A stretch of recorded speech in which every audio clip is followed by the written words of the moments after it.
ಜನತಾ ಸಮಾವೇಶ ಹಾಗೂ ಜಾತ್ಯತೀತ ಜನತಾದಳ ಪಕ್ಷದ 25ನೇ ವರ್ಷ ಬೆಳ್ಳಿ ಮಹೋತ್ಸವದ ಈ ಕಾರ್ಯಕ್ರಮದ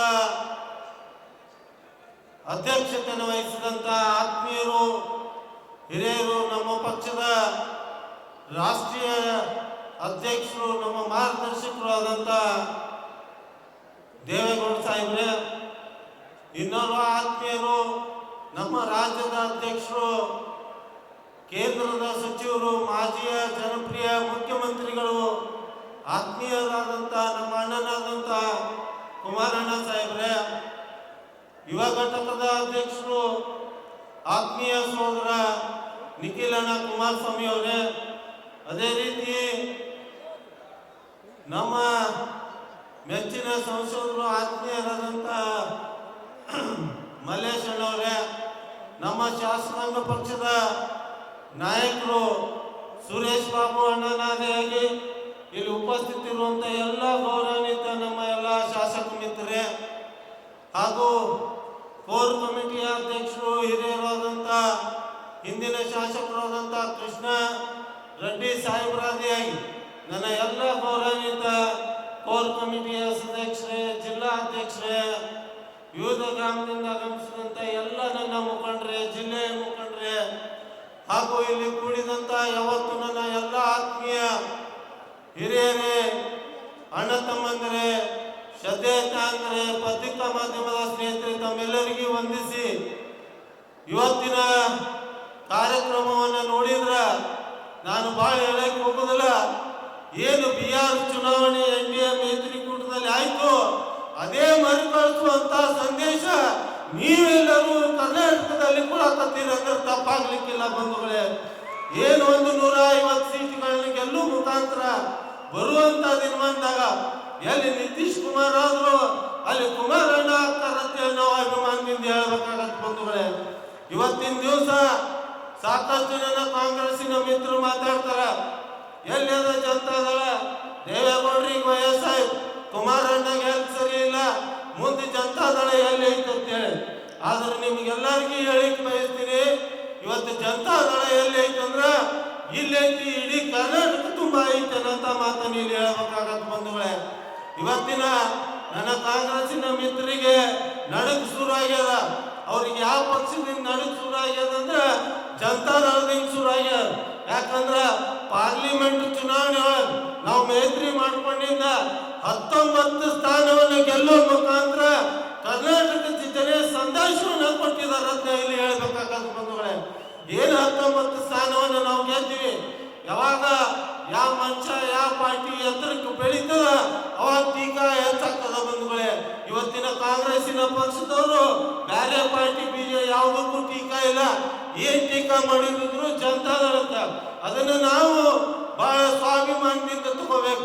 ಯಾಕಂದ್ರೆ ಜನತಾದಳ ಎತ್ತರಕ್ಕೆ ಬೆಳಿಲಾಕತ್ತದ, ಸಂಘಟನೆ ಆಗಾಕತ್ತದ ಅಂತೇಳಿ ಇವತ್ತು ಅವರು ಟೀಕಾ ಮಾಡಾಕತ್ತಾರ ಬಂಧುಗಳೇ. ನಮ್ಮ ಮಾಜಿ ಪ್ರಧಾನಿಗಳು ಪ್ರಧಾನಮಂತ್ರಿಗಳಿದ್ದಾಗ ಆ ಅಧಿಕಾರವನ್ನು ಧಿಕ್ಕರಿಸಿ ನಮ್ಮ ರಾಜ್ಯದ ಜನತೆಗೆ, ನಮ್ಮ ಉತ್ತರ ಕರ್ನಾಟಕಕ್ಕೆ ನೀರಾವರಿ ಯೋಜನೆ ಆಲ್ಮಟ್ಟಿ ಡ್ಯಾಮ್ ಮಾಡಿರಲಿಲ್ಲ ಅಂದ್ರೆ ಇವತ್ತು ನೀವು ಎಲ್ಲ ಕೆನಾಲ್ಗಳು ನೀರು ಬರ್ತಿದ್ದಿಲ್ಲ ಬಂಧುಗಳೇ. ಅವತ್ತಿನ ದಿವಸ ಏನು ಕೋಯಲೇಷನ್ ಗೌರ್ಮೆಂಟ್ ಇತ್ತು, ಚಂದ್ರಬಾಬು ನಾಯ್ಡು ಸಾಹೇಬರು ನಾವು ಸಪೋರ್ಟ್ ಅನ್ನು ಹಿಂದೆ ತಕ್ಕೋತೀವಿ ಅಂದ್ರೆ ನಾನು ನನ್ನ ರಾಜ್ಯಕ್ಕೆ ರೈತರಿಗೆ ನಾನು ಅನ್ಯಾಯ ಆಗ್ಬಿಡುದಿಲ್ಲ, ಅಧಿಕಾರ ಬಿಡ್ತೀನಿ ಅಂತೇಳಿ ಆಲ್ಮಟ್ಟಿ ಡ್ಯಾಮ್ ಅನ್ನ 590 ಮಾಡಿದವರು ಸನ್ಮಾನ್ಯ ದೇವೇಗೌಡರು ಬಂಧುಗಳೇ. ಅದೇ ರೀತಿ ತಮಗೆ ಗೊತ್ತಿರಲಿ, ದೇವೇಗೌಡರಿಗೆ ಕಾಂಗ್ರೆಸ್ಸಿನ ನಾಯಕರು ಈ ದಿನ ಒಂದು ಅಡಿಪಟ್ಟಿಯನ್ನು ಕಟ್ಟಿದ್ರು. ಏನ್ ಕಟ್ಟಿದ್ರು ಅಂದ್ರೆ ಲಿಂಗಾಯತರ ವಿರೋಧಿ ದೇವೇಗೌಡರು ಅಂತೇಳಿ. ಇವತ್ತ ನಿನ್ನೆ ನೋಡ್ರಿ ನೀವು ಅದನ್ನು ಬಿಟ್ಟಾರ, ಈಗ ಒಕ್ಕಲಿಗರ ವಿರೋಧಿ ದೇವೇಗೌಡರು ಅಂತೇಳಿ ಅಂತಾರೆ. ಯಾಕಂದ್ರ ನಾನೊಂದು ಇಲ್ಲಿ ಹೇಳಿಕ್ ಬಯಸ್ತೀನಿ, ಯಾರಿಗೆ ಅವರು ಬೆಳೆಸ್ಯಾರ, ಯಾರು ಉಪಕಾರ ಮಾಡ್ಯಾರ ಅವ್ರದ್ದು ಕೈಗುಣ ಸುಮಾರು ಅದ, ಅವ್ರು ಒಟ್ಟರು ವಿರುದ್ಧ ಆಗ್ಯಾರ. ಆದ್ರೆ ಇವತ್ತಿನ ದಿವಸ ನಾವು ನೆನಪಿಟ್ಕೋಬೇಕು ಬಂಧುಗಳೇ, ಮೂಗ ಮಾಡಿದವ್ರು ಯಾರು, ಮೂಗ್ಬಟ್ಟಿರ್ತವ್ರು ಬಹಳ ಮಂದಿ ಮೂಗಾದ್ಮ್ಯಾಗ, ಆದ್ರೆ ಮೂಗ್ ಮಾಡಿದಂತ ಮಹಾತ್ಮ ಯಾರು ಇದ್ರ ಅದು ದೇವೇಗೌಡರು ಅಂತೇಳಿ ನಾವು ಇಲ್ಲಿ ಹೇಳ್ಬೇಕಾಗತ್ತೆ ಬಂಧುಗಳೇ. ಅದೇ ರೀತಿ ನಮ್ಮ ಕುಮಾರಣ್ಣ 2018ರಲ್ಲಿ ಮುಖ್ಯಮಂತ್ರಿ ಮುಖ್ಯಮಂತ್ರಿ ಆಗ್ಬೇಕಾದ್ರ ದೇವೇಗೌಡರು ಬೇಡ, ಕುಮಾರಣ್ಣ ಮುಖ್ಯಮಂತ್ರಿ ಮಾಡಬೇಡ್ರಿ, ಹಿರಿಯರಾದಂಥ ದಲಿತರಾದಂಥ ಮಲ್ಲಿಕಾರ್ಜುನ ಖರ್ಗೆ ಅವ್ರನ್ನ ಮುಖ್ಯಮಂತ್ರಿ ಮಾಡ್ರಿ ಅನ್ನೋಂಥ ಸಂದೇಶವನ್ನು ಕೊಟ್ಟಿದ್ರು ಬಂಧುಗಳೇ. ಆಗ ಇವತ್ತು ನೀವು ಇನ್ನೂ ಮಾಯಾವತಿ ಹಾಗೂ ಸೋನಿಯಾ ಗಾಂಧಿ ಜೀವಂತದಲ್ಲ ಕೇಳ್ಕೋಬಹುದು. ಅವತ್ತು ದೇವೇಗೌಡರು ಖರ್ಗೆ ಅವ್ರನ್ನು ಮಾಡೋಣಂತ ಸಂದೇಶವನ್ನು ಕೊಟ್ಟಿದ್ರು.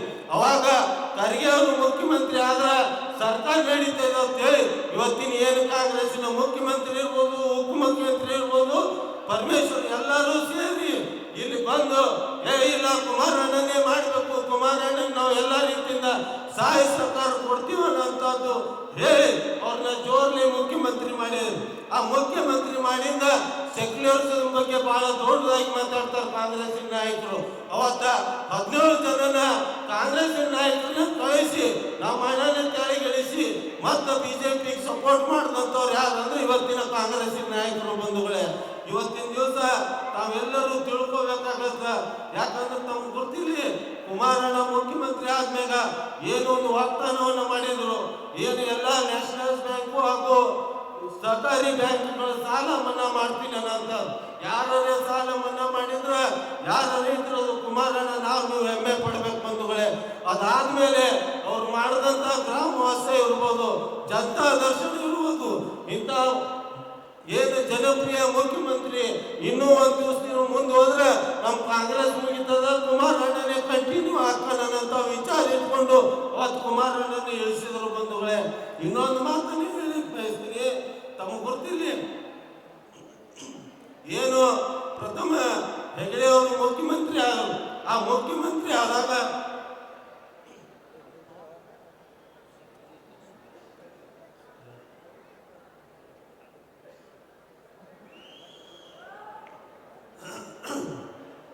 ಏನು ಹೆಗಡೆ ಅವರು ಮುಖ್ಯಮಂತ್ರಿ ಆದರು. ಆ ಮುಖ್ಯಮಂತ್ರಿ ಆದಂತ ಸಮಯದಲ್ಲಿ ನಮ್ಮ ಹಿರಿಯರಾದಂಥ ದೇವೇಗೌಡರಿಗೆ ಅವಕಾಶ ಇತ್ತು ಬಂಧುಗಳೇ. ಅವತ್ತಿನ ದಿನ ಏನಾಯ್ತಂದ್ರೆ ಸನ್ಮಾನ್ಯ ಮಾಜಿ ಪ್ರಧಾನಿಗಳಾದಂಥ ಚಂದ್ರಶೇಖರ್ ಸಾಹೇಬರು ಫೋನ್ ಹಚ್ಚಿ ದೇವೇಗೌಡ್ರೆ ಹೆಗಡೆ ಅವ್ರಿಗೆ ನೀವು ಮುಖ್ಯಮಂತ್ರಿ ಮಾಡ್ರಿ ಅಂತ ಮಾತನ್ನ ಹೇಳಿದ್ರು. ಅವ್ರು ಹೇಳಿದ ಮ್ಯಾಗ ನಿಮ್ಗೆ ಇಲ್ಲಿ ಪ್ರಶ್ನೆಯನ್ನು ಕೇಳಕ್ಕೆ ಬಯಸ್ತೀನಿ, ಕನಕಪುರದಲ್ಲಿ ಹೆಗಡೆ ಅವರು ನಿಂತು ಗೆಲ್ಲಕ್ಕೆ ಸಾಧಿತ ಅನ್ನೋಂಥದ್ದು ವಿಚಾರ ಮಾಡ್ರಿ ಬಂಧುಗಳೇ. ಕನಕಪುರದಲ್ಲಿ ಅವತ್ತ ದೇವೇಗೌಡರು ಅವರನ್ನು ಗೆಲ್ಲಿಸಿ ಮುಖ್ಯಮಂತ್ರಿ ಮಾಡಿದಂಥವ್ರು ಯಾರಿದ್ರು? ದೇವೇಗೌಡರು ಬಂಧುಗಳೇ. ಇವತ್ತಿನ ದಿವಸ ನಾವು ಪಂಚರತ್ನ ಯೋಜನೆಗಳನ್ನ ಕೊಡೋ ಮುಖಾಂತರ ಈ ರಾಜ್ಯವನ್ನು ಅಭಿವೃದ್ಧಿ ಅಂತ ಒಯ್ಯಬೇಕು, ಎಲ್ಲರೂ ಸೌಲಭ್ಯವಾಗಿ ಬದುಕಬೇಕಂತ ವಿಚಾರ ಇಟ್ಕೊಂಡು ನಾವು ಹೊರಟಿದ್ದೇವೆ. ಆದ್ರೆ ಏನು ಈ 5 ಗ್ಯಾರಂಟಿ ನಡೆದಂತ ಸರ್ಕಾರ, ಗ್ಯಾರಂಟಿ ಸರ್ಕಾರ, ನಾವು ನಡೆದಿವಿ ಅನ್ನಂತ ಮಾತನ್ನ ಹೇಳಿಕ್ ಬಯಸ್ತಾರ. ಆದ್ರೆ ನಾನೇನು ಹೇಳಿಕ್ ಬಯಸ್ತೀನಿ ಬಂದು